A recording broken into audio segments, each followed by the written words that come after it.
আসসালামু আলাইকুম শ্রোতা বন্ধু, সবাই ভালো আছেন তো? কষ্ট আমি কিন্তু ভালো নেই তেমন একটা, কেননা স্মৃতিগুলো সবসময় আমাকে নাড়া দেয়।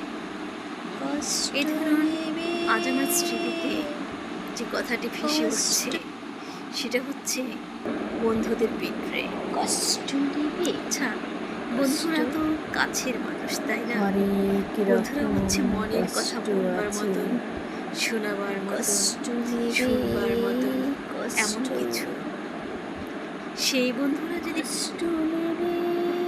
বিশ্বাসঘাতকতা করে, সেটা কি মেনে নেওয়া যায়? যায় না।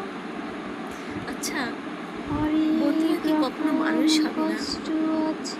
বন্ধুরা কি এমনই থেকে যাবে আজীবন? কষ্ট হয়।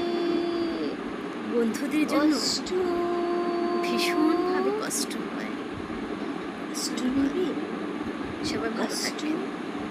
আসসালামু আলাইকুম। হরেক রকম কষ্ট।